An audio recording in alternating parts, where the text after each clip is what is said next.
Hello, my name is Crewbanks, and I suppose you could say my story begins with betrayal. What I am about to tell you might sound like something out of a dramatic television series, but every word of it is absolutely true. Just 3 months after my stepmother walked through our front door, she managed to convince my father to cut off my allowance completely. Her reasoning was simple enough, she said. She is in college now, time to learn some independence.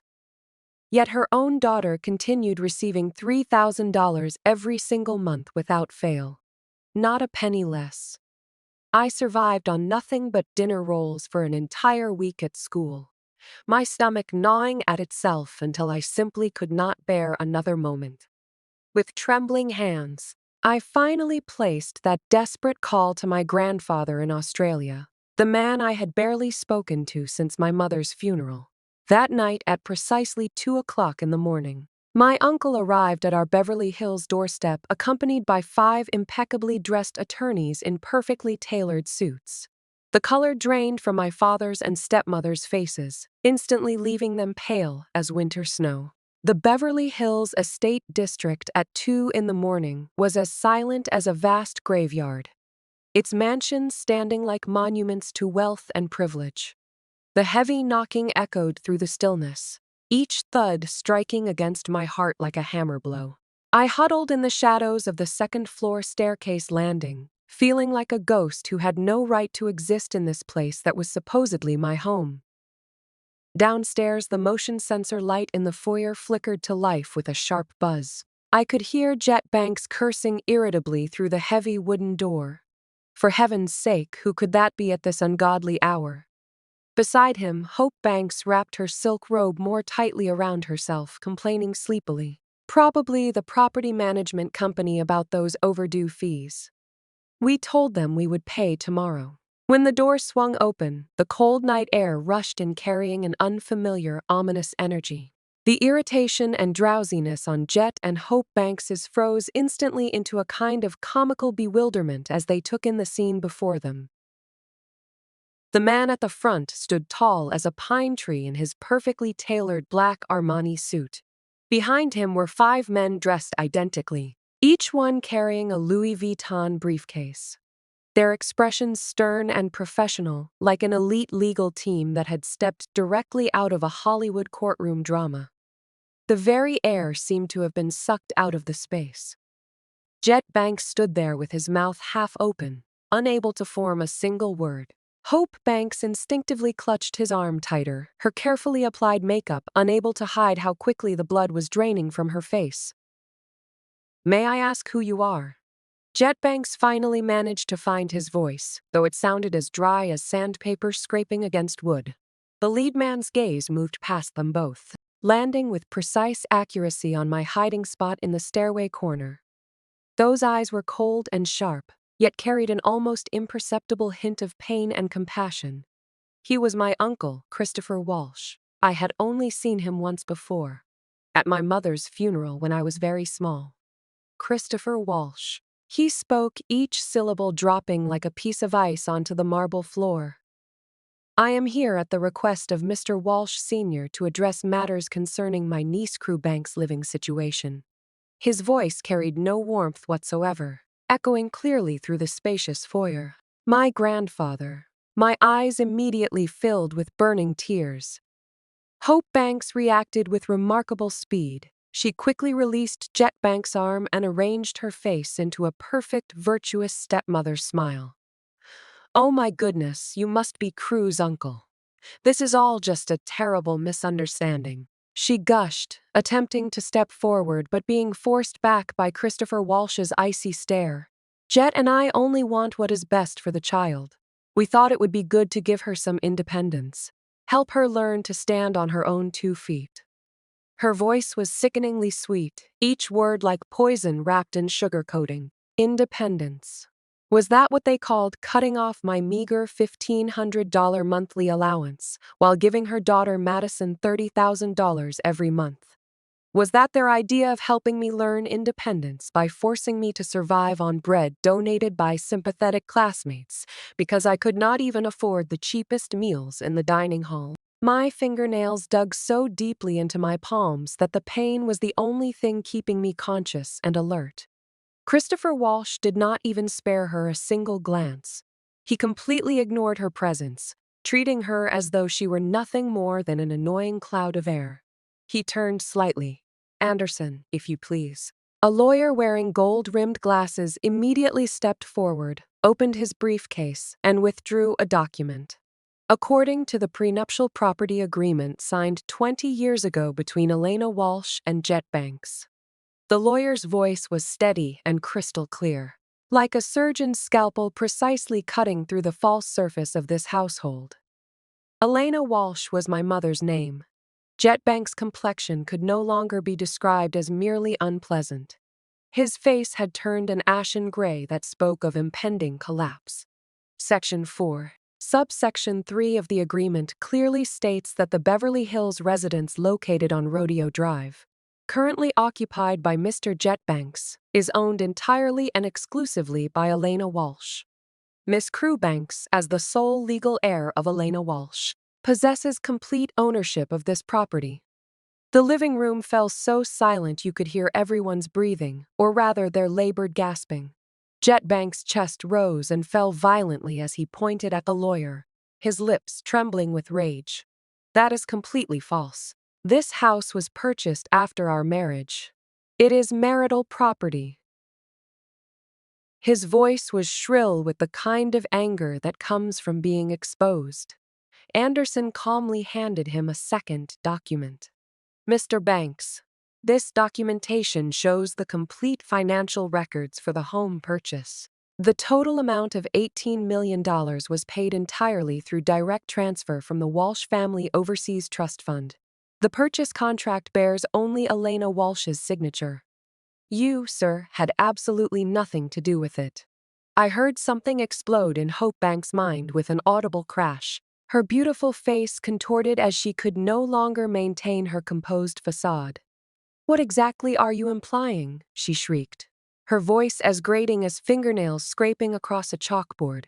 "Are you trying to throw us out of our own home?" Christopher Walsh finally looked at her directly, his mouth curving into a smile of pure, devastating mockery. "Not throwing out," he said, pausing between each word for maximum impact. "Simply requesting that individuals with no legal standing vacate property that belongs to my niece." With that, his gaze traveled across the crystal chandelier lighting, past the shocked and humiliated faces of that man and woman, and locked firmly onto mine. He walked toward me with deliberate steps, each footfall seeming to shatter 19 years of my accumulated grievances and suppressed pain. He removed his warm suit jacket and placed it gently, almost reverently, around my shoulders that had grown thin from malnutrition. "Crew, do not be afraid." His voice carried warmth for the first time, deep and strong. "Your uncle is here." My tears broke free in that moment, flowing like a dam that had finally burst. The warm fabric wrapped around my cold body, that warmth seeming to seep through my skin and penetrate straight to my heart that had grown numb over the years. Hope Banks' screaming resumed, loud and crude as any street vendor. "Do you people have no respect for the law?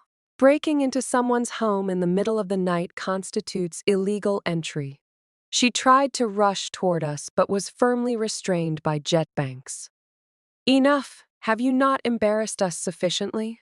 Jet Banks growled, his face alternating between white and red under the lights, creating quite a spectacle. He released Hope Banks and turned to Christopher Walsh, trying to maintain his authority as head of household, though his voice betrayed his inner weakness. "Christopher Walsh, this is a family matter. As an outsider, you have no right to interfere." "Outsider." Christopher Walsh let out a cold chuckle filled with disdain. "Family matter?" His tone suddenly rose sharply, his gaze cutting across Jet Banks' face like a blade. "Forcing my niece to survive on bread crusts at school. Making her borrow money dollar by dollar from classmates. You call this your family business?" He gave Jet Banks no opportunity to defend himself, signaling to his assistant. A beam of light projected onto the clean white living room wall, enlarging the message records from my phone for everyone to see clearly. Emma, could you lend me $5? I want to buy a bag of bread. Thank you so much. I will definitely pay you back next month. And the messages I had sent to Jet Banks. Dad, I have no living expenses left. My dining hall card will not work anymore. Dad, did you see my message? I really have no money left. Dad, message after message, word by word, like sharp slaps striking Jetbank's face repeatedly. Those ignored, unanswered pleas for help had now become the most damning evidence against him. He stood speechless, his lips moving silently, unable to produce any sound as his face changed from deathly pale to deep purple. The entire living room fell into deathly silence. In this suffocating atmosphere, a sleepy yet extremely irritated voice drifted down from upstairs. What is all this noise about? Can a person not get any sleep around here? Madison appeared wearing pink La Perla silk pajamas, yawning as she slowly descended the staircase. Her gaze swept across the confrontation in the living room before settling on me. When she saw me, her face immediately displayed undisguised mockery and disgust. Well, crew, you still have the nerve to come back here. She crossed her arms, looking down at me with superiority. What happened? Did your begging finally pay off? My heart felt like it was being squeezed by an invisible hand. Christopher Walsh's gaze became colder than Arctic ice. His sharp eyes slowly moved from the latest model Hermes Birkin bag casually hanging from Madison's hand to my faded, fraying old t-shirt. The stark, humiliating contrast was like a poisoned needle piercing my ability to breathe. He said nothing but calmly and ruthlessly issued his orders. Parker, begin the process. Catalog and seal all property belonging to Elena Walsh, including premarital assets and personal acquisitions made during the marriage. This includes but is not limited to antiques, artwork, jewelry, and other personal belongings. Yes, Mr. Walsh. 4 lawyers and assistants who had been waiting nearby immediately sprang into action. They put on white gloves, took out professional recording books and official seals, moving through the living room, study, and various other rooms like well-trained federal agents. What are you doing? Hope Banks finally understood what was happening and screamed as she tried to stop them. Those things belong to me. You cannot touch them. Get away. Do not touch my belongings. Madison joined in the screaming, trying to grab a Ming Dynasty vase that one lawyer was preparing to seal. 2 black-clad security guards stepped forward like iron towers, easily separating the mother and daughter, keeping them at a safe distance. They could only watch helplessly as the lawyers professionally affixed official seals to the Van Gogh painting in the foyer, to the Qing Dynasty porcelain on the display shelves, and to a set of Baccarat crystal wine glasses in the entertainment cabinet that Hope often used for showing off. The living room filled with nothing but the sound of rustling paperwork and the sharp tearing of seal tape.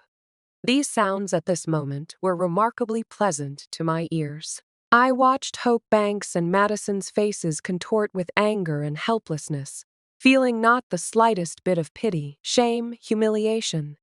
No, I felt only a cold, cruel satisfaction, the sweet pleasure of seeing justice finally served. The cataloging work proceeded methodically and efficiently. The legal team's professionalism made our house look like a crime scene being processed by federal investigators. Soon, one of the lawyers descended from Hope Banks' upstairs walk-in closet carrying a velvet jewelry box, his expression grave. Mr. Walsh, we discovered this in Mrs. Hope's safe. When the box opened, a necklace of imperial jade gleamed quietly inside, flowing with warm yet brilliant light under the crystal chandelier. I recognized it immediately. This was my mother's favorite necklace, which had mysteriously disappeared shortly after her death. Jet Banks had claimed that perhaps Mother had stored it somewhere, and it simply could not be found. Apparently, he had given it to his new lover. Christopher Walsh's face turned completely dark, the temperature in the air dropping to freezing. When Hope Banks saw the necklace, a flash of panic crossed her eyes, but she quickly composed herself and boldly grabbed Jet Banks's arm. This was Jet's wedding anniversary gift to me. It belongs to me, she declared righteously. Christopher Walsh ignored her completely, directing his gaze straight at Jet Banks. Jet Banks' eyes darted away, unable to meet his stare, though he mumbled in agreement. Yes, it was my gift. His voice was so weak he could not even convince himself. Is that so? Christopher Walsh smiled coldly as Anderson immediately presented a third document. Elena Walsh purchased this imperial jade piece called Eternal Grace at Sotheby's auction house 21 years ago for $18 million. Here are the original auction certificate, insurance policy, and the certificate of unique design issued by a Swiss jewelry master. Anderson paused, fixing Jet Banks and Hope Banks with a piercing stare. The sole beneficiary listed on the insurance policy is Miss Crewbanks. He closed the file and coldly delivered his conclusion. Mr. Banks, Mrs. Hope, your actions constitute grand larceny involving a substantial sum, sufficient grounds for felony prosecution. Grand larceny, felony prosecution. These words struck Jet Banks like hammer blows, and he would have collapsed entirely if Hope Banks had not been supporting him. Hope Banks' face turned ghostly white, her lips trembling speechlessly. Christopher Walsh spared them no further attention, as if looking at them 1 second longer would be a waste of time. He approached me and gently patted my shoulder. Crew, we are leaving. I followed him numbly out of the suffocating prison that had held me captive for 19 years. A black Rolls-Royce Phantom waited quietly outside the mansion's entrance, its driver respectfully opening the door for us. Sitting inside the car, separated from the cold outside air, I finally felt some sensation returning to my rigid body. My uncle handed me a cup of warm milk. Your grandfather misses you very much. His voice had become much gentler.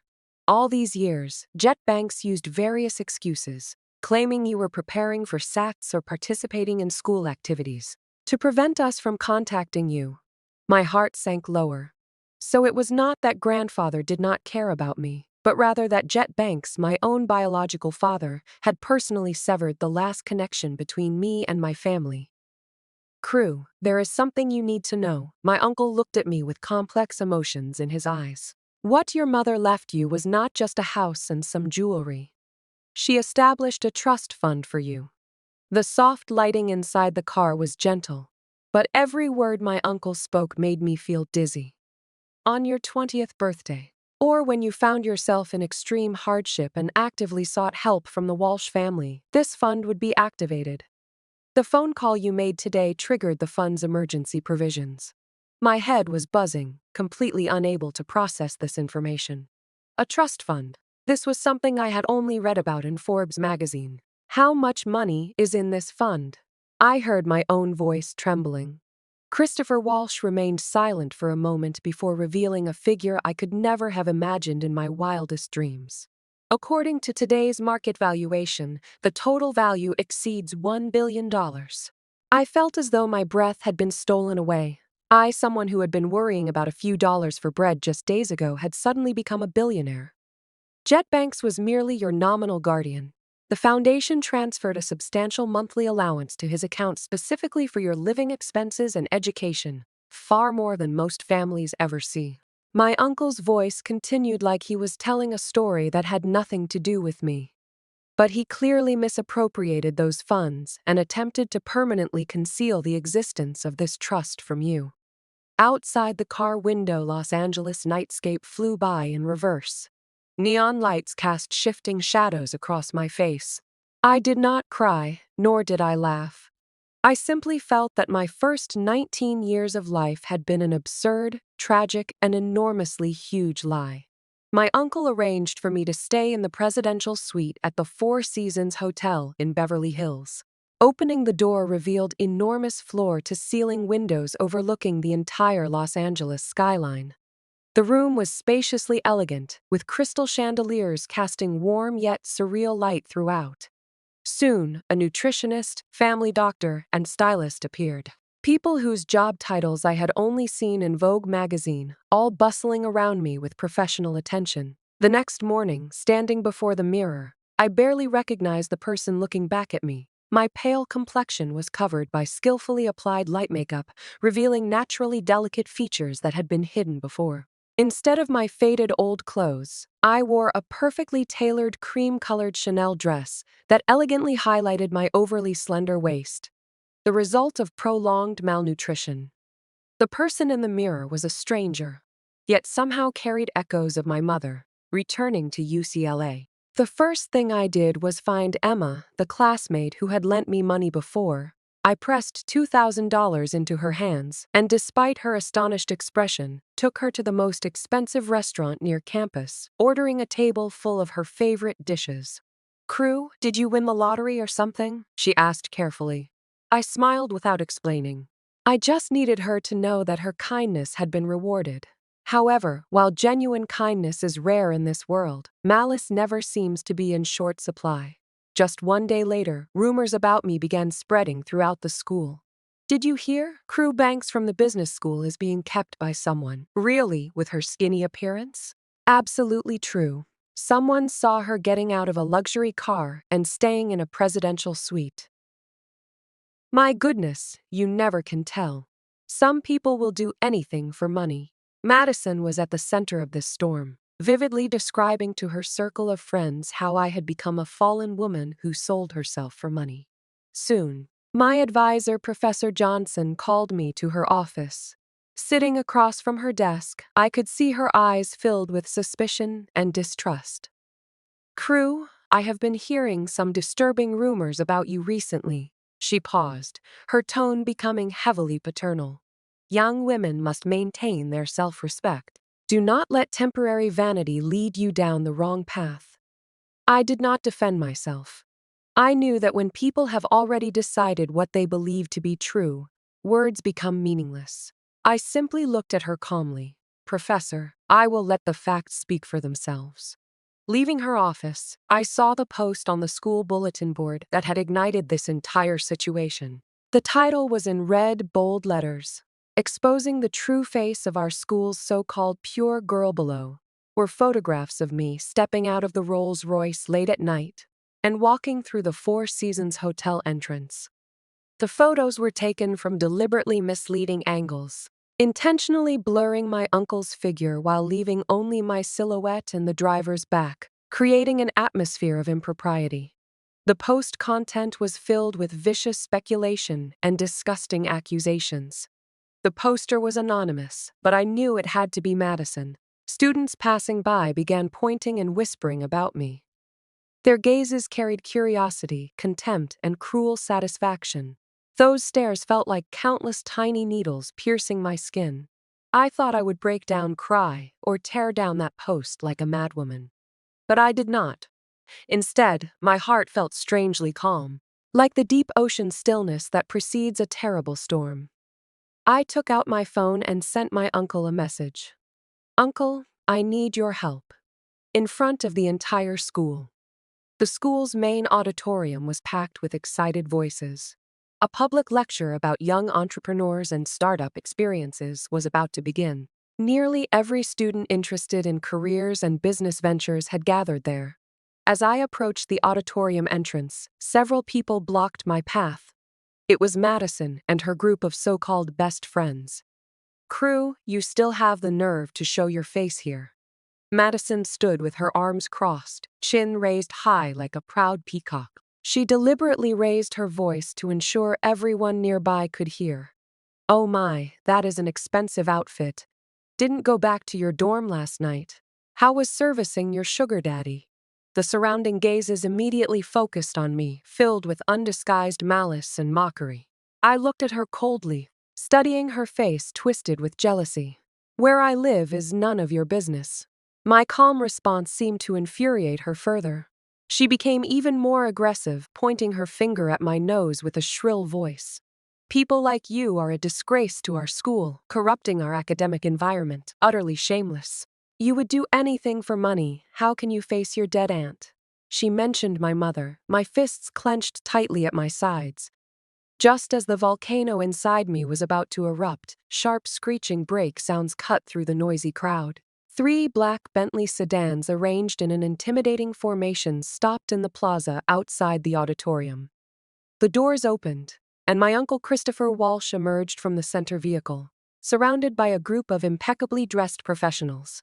He moved like a king with his own aura, crowds automatically parting to create a path wherever he went. Everyone's attention was captured by this sudden Hollywood movie-like spectacle. Madison's arrogance froze on her face. Christopher Walsh walked directly to me, completely ignoring the stunned Madison. His eyes swept over my slightly reddened eyes, a flash of cold anger passing through them. Then he accepted an elegantly bound document folder from his assistant and handed it to me. His voice was not loud, yet it carried clearly to everyone present. Crew. This is Walsh Corporation's intention to donate a comprehensive laboratory building to your university. The amount is $100 million. Please sign this as a family representative. Complete silence fell over the entire venue. $100 million. Donating a building. Everyone was stunned by these words, including Madison and her followers. Their mouths hung open wide enough to fit eggs, their expressions instantly switching from arrogant bullying to complete disbelief. I accepted the heavy document, my hand holding the pen trembling slightly. Christopher Walsh noticed my reaction and reassuringly patted the back of my hand. Then he finally turned around and directed his gaze toward Madison, whose face had lost all color. A polite yet chilling smile appeared on his face. "Miss, hello there. My name is Christopher Walsh, and I am Crew's uncle." He enunciated each word very clearly. "I just heard you say she was being kept by someone." He took a step forward, his powerful presence forcing Madison to unconsciously step back. "I want to confirm something. Are you saying she is being kept by me, or perhaps," he glanced around at the impressive group of corporate executives behind him, "by our Walsh Corporation?" Madison's face instantly changed from red to purple, then from purple to deathly pale. She opened her mouth, making choking sounds but unable to form a single complete word. The surrounding gazes that had once pointed accusingly at me now turned into arrows of contempt and mockery aimed directly at her. In that moment, I experienced an unprecedented feeling of vindication and satisfaction. The school's atmosphere completely reversed overnight. The defamatory post about me was thoroughly deleted and replaced by explosive news about Walsh Corporation's $100 million building donation. I transformed from a fallen-kept woman into a low-profile wealthy heiress. Professor Johnson personally called me, her tone disgustingly fawning as she sincerely apologized for her previous misunderstanding. The world is exactly that shallow and materialistic. Meanwhile, my uncle's legal notice was formally delivered to Jet Banks and Hope Banks, giving them 1 week to vacate my house. Now they were truly panicked. Hope Banks brought Madison to find me at my hotel. The moment she saw me, Hope Banks' usual arrogance completely disappeared. Her face was covered with ingratiating smiles while tears gathered in her eyes. "Crew, look, we are all family here. Why must you be so absolutely ruthless?" She tried to grab my hand, but I moved aside to avoid her. "If you throw us out, where can a widow and orphan like us possibly go?" She began crying and complaining, acting as though she were the most pitiful person in the world. Madison also abandoned her proud attitude, her eyes red as she lowered her head. "Sister, I am sorry. It is all my fault. I was immature and foolish. Please forgive me this once." Their performance was emotionally convincing and worthy of Academy Awards. If this had happened a week earlier, I might have softened. But now, watching their hypocritical faces, my heart felt only ice-cold indifference. "Security," I pressed the room's call button. "Please escort these 2 ladies out." Watching their incredulous expressions as security escorted them away, I did not even bother lifting my eyelids. Soon, Jet Banks called me. On the phone, he used his typical paternal authority to issue commands. "Crew, you tell your uncle to stop this immediately. Do you hear me? We do not air our dirty laundry in public. Must you make such an ugly spectacle and completely ruin my reputation to be satisfied?" His reputation, as always, he only cared about himself and his own reputation. From the time I was surviving on bread to being slandered, when had he ever cared whether I lived or died, for the first time?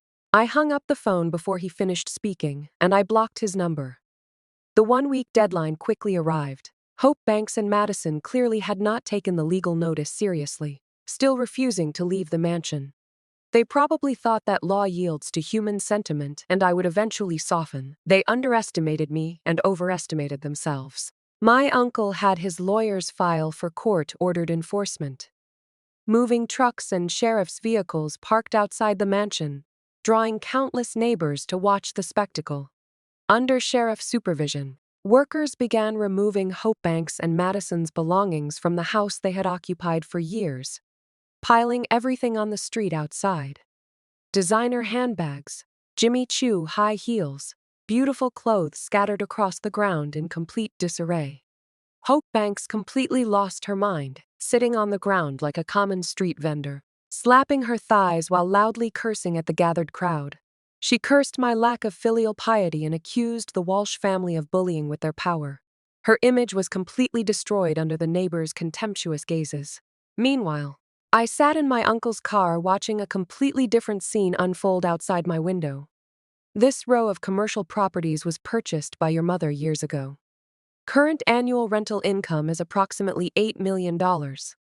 That office building up ahead, your mother holds 30% ownership as the second largest shareholder. My uncle's voice was calm and steady as he revealed a world I had never known existed.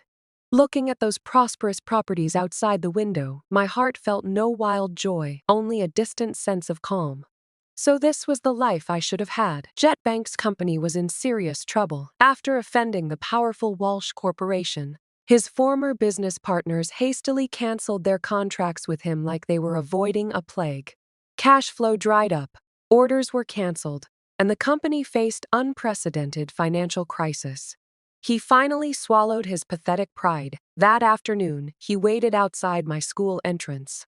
In just a few short days, he seemed to have aged 10 years. His hair was disheveled, his eyes were sunken, and he had none of his former confident appearance. Seeing me, he immediately approached with a smile more pitiful than crying. "Crew." He rubbed his hands together, his posture extremely humble.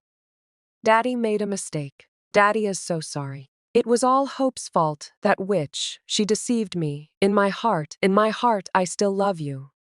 He began playing the family sentiment card, rambling about memories from my childhood, how he took me to Disneyland and bought me ice cream. Those distant, vague memories were meant to awaken whatever pitiful warmth remained in my heart. I listened quietly until even he could not continue. I interrupted him. "Love me." My voice was soft yet sharp as a knife blade. "If you loved me, why were you buying Madison the latest Chanel bags while I was surviving on bread and suffering from stomach pain at school?" He was struck speechless, his face alternating between pale and flushed. He began playing the victim, claiming business stress and cash flow problems, saying Hope's family had provided significant help and he had no choice. Watching his clumsy performance, I suddenly found it laughable. I laughed coldly. Your so-called business, your so-called company, did the startup capital not come from my mother's dowry? Jet Banks, your first bucket of gold came from my mother selling her favorite jewelry sets. Have you forgotten? He was completely stunned, as if struck by lightning. He probably never expected I would know these old secrets so clearly. Of course, my uncle had told me everything. He looked at me with shock and barely detectable fear in his eyes. The daughter before him was no longer the weak, compliant girl he could manipulate at will. "I will not drop the lawsuit." I calmly announced my decision. "The mansion, my mother's inheritance, everything, I will take it all back." Seeing his face instantly turn gray with despair, I paused before delivering my final offer. "But considering what little father-daughter relationship we once had, I can give you a dignified ending. Your company, I will purchase it. I will give you enough money to live comfortably for the rest of your life. Then you will completely withdraw from the company." His eyes immediately became complex, showing shame, humiliation, but more than anything, a kind of unwillingness at being completely exposed and a trace of greedy calculation. I knew he was tempted. For someone as fundamentally selfish as him, so-called repentance could never compete with real tangible benefits. My uncle highly approved of my proposal. Give a man a fish and feed him for a day. Teach a man to fish and feed him for life. But for someone like Jet Banks, simply taking away his fishing net is the most thorough solution. He said that purchasing his company would not only let me legitimately reclaim what belonged to my mother, but would also completely cut off any possibility of his future recovery. Professional legal and accounting teams quickly moved into Jet Bank's company to conduct asset due diligence. The process went more smoothly than imagined because the company's books were shockingly corrupt. While sorting through these chaotic accounts, the legal team discovered an incredible secret. One of the company's major shareholders, named Vincent Crawford, was Hope Banks' brother. His large initial investment had unclear origins, like money that had fallen from heaven. Even more suspicious, around the time that funding was deposited, Jet Bank's company accounts also showed a similarly sized mysterious investment return, handled very vaguely as if to conceal something. My uncle's brow furrowed. He used the Walsh family connections to bypass commercial investigation and intervene at a more fundamental level. A few days later, a document was secretly delivered to my uncle. It was in a manila envelope containing a DNA paternity test report. That evening, in the hotel suite, only my uncle and I were present. He pushed the report toward me. Crew, there is something that may be even more cruel than you imagine. His voice carried weight. But you have the right to know the truth. I opened the envelope. The conclusion section was written clearly in black and white. Testing excludes Jet Banks as the biological father of Madison Crawford. My brain went completely blank. Madison was not Jet Banks' biological daughter. Hope Banks was already pregnant before marrying your father. My uncle's voice seemed to come from very far away. She bribed hospital doctors to falsify ultrasound reports, claiming it was a 7-month premature birth, deceiving everyone. All these years, she and her family used this secret to threaten Jet Banks into treating Madison as his own daughter, while also using some of your father's irregular business practices as leverage to continuously drain money from the company, actually hollowing out half the business. I was so shocked I could not speak. I finally understood everything. Why Jet Bank's favoritism toward Madison reached almost unprincipled levels. Why he repeatedly tolerated Hope Bank's greed. Why his weakness and selfishness concealed such an enormous betrayal that he had unknowingly endured for 19 years. He was not deceived. He had willingly become an accomplice to this family tyrant, helping to feed off my mother's legacy. A deep nausea rose from my stomach. This so-called family was even more filthy, rotten, and disgusting than I had imagined. The acquisition contract signing ceremony was scheduled for the following week. The location was set for the conference room at Jet Bank's company in downtown Los Angeles. I decided that there, in front of everyone, I would detonate this bomb capable of destroying everything. On signing day, Jet Banks, Hope Banks, and Madison all attended. They probably thought that signing this contract would net them a huge sum, allowing them to live worry-free thereafter. Jet Banks even wore a new Armani suit with his hair slicked back, trying to maintain his final dignity. Hope Banks was positively glowing, as if she could already see her future wealthy lifestyle. Once again acting as hostess while enthusiastically networking with Christopher Walsh and my legal team. Madison followed behind her, and while her eyes still showed resentment when looking at me, they mostly revealed a kind of submission to financial reality. What a ridiculous family. In the conference room, several minor shareholders from the company and both legal teams were assembled.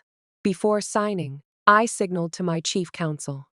Before we proceed with signatures, we would like to present some supplementary findings from our due diligence report to all shareholders. The chief counsel nodded and activated the projector. The report content directly addressed Hope Banks' brother Vincent Crawford and his mysterious large investment funds. It clearly detailed the intricate connections between that money and the false investment returns in Jet Bank's company accounts. The report suggested serious commercial fraud and illegal benefit transfers. Hope Banks and her brother, who was also present as a shareholder, immediately changed color. "You are slandering us." Hope Banks shrieked.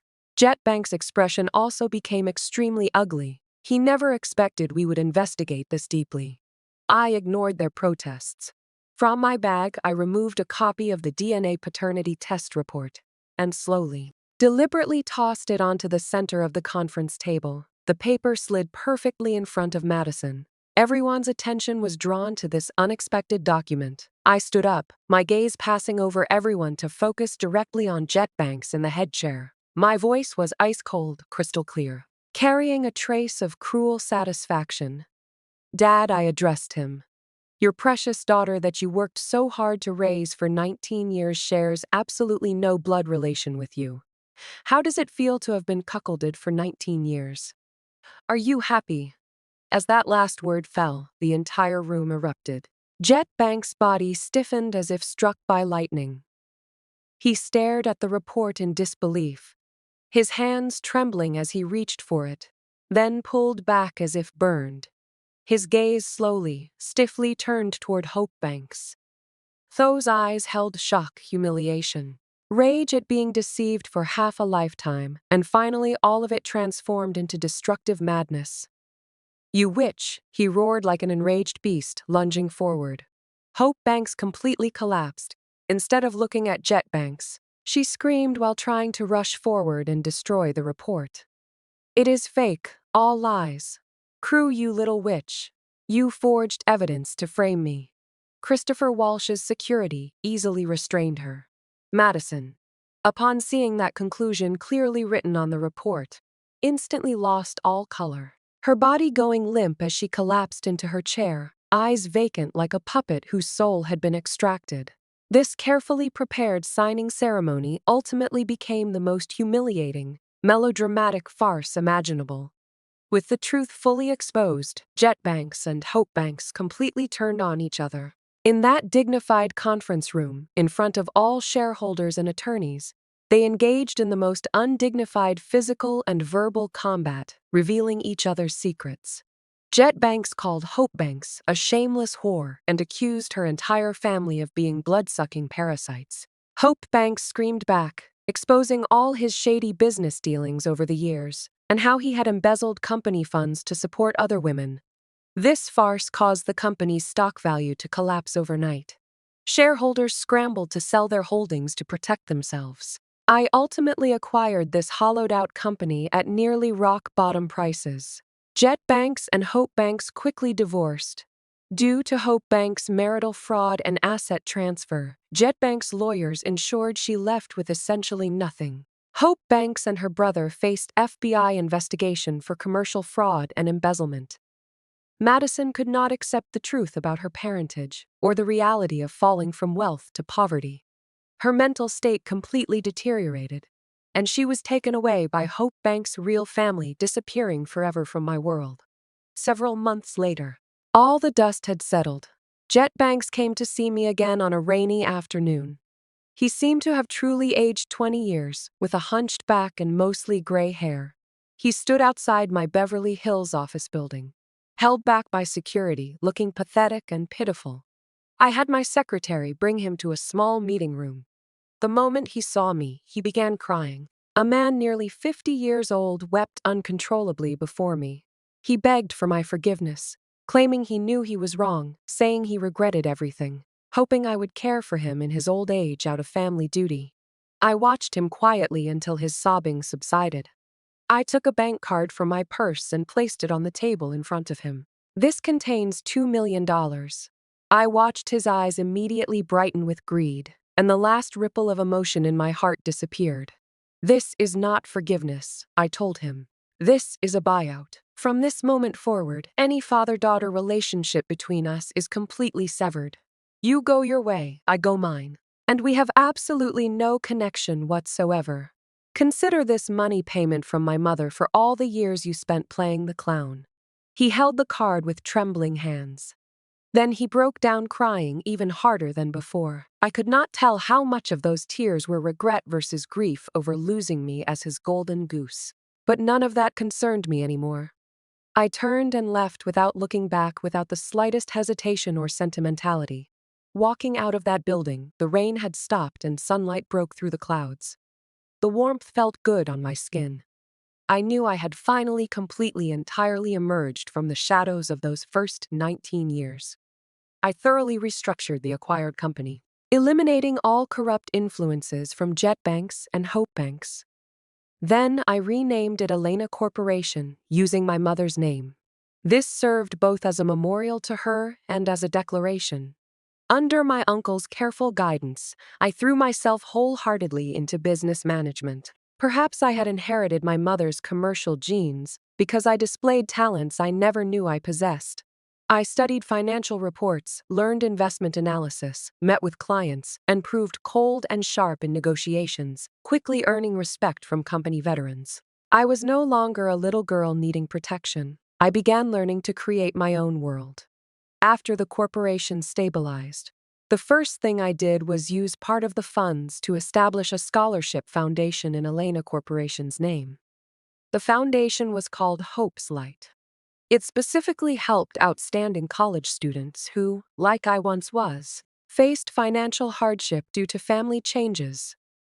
I renovated my mother's Beverly Hills mansion according to her favorite style from when she was alive. Every corner was filled with warmth and sunlight. Then I personally flew to Australia to bring my grandfather Richard Walsh back to America. The day grandfather returned, seeing the renewed home and the confident, composed woman I had become standing before the corporation's logo, he wept openly. He held me, repeating over and over, good girl, you are even more outstanding than your mother." In that moment, I felt unprecedented happiness and fulfillment. This was what family meant. Having loved ones, warmth and love. My life became busy yet fulfilling, and I had no shortage of suitors. There were rising tech stars from Silicon Valley, and even that senior from school who had once shown me kindness. But I politely declined them all. I said I wanted to focus on my career and family. I neither wanted nor needed to attach my value to any man. My relationship with my uncle also underwent a wonderful transformation. He was no longer merely my guardian and mentor.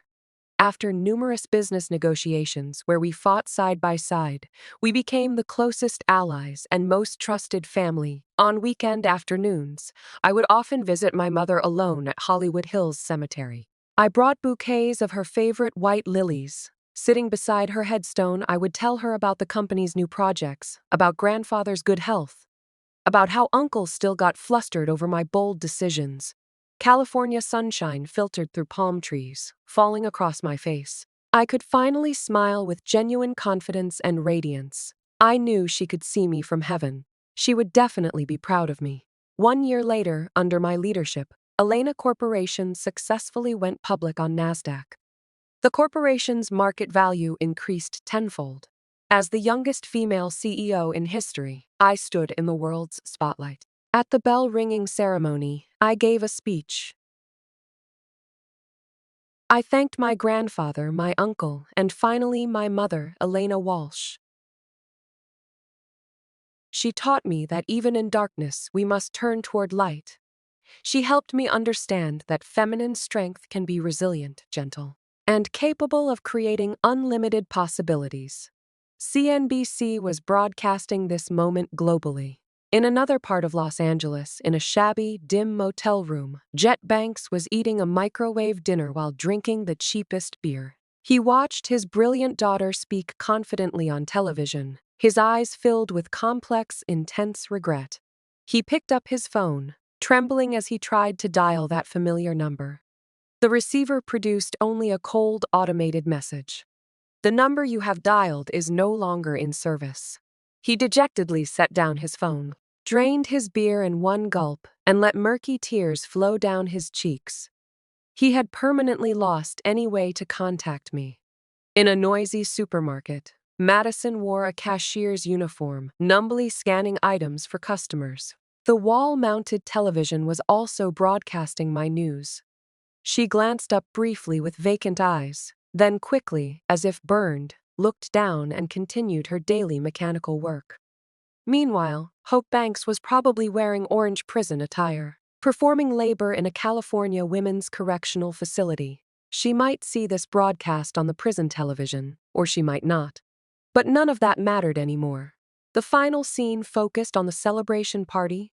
My grandfather, uncle, and I stood together, raising our glasses in a toast. Dame pour Vignon champagne bubbles refracted brilliant light under crystal chandeliers, illuminating my confident, radiant face.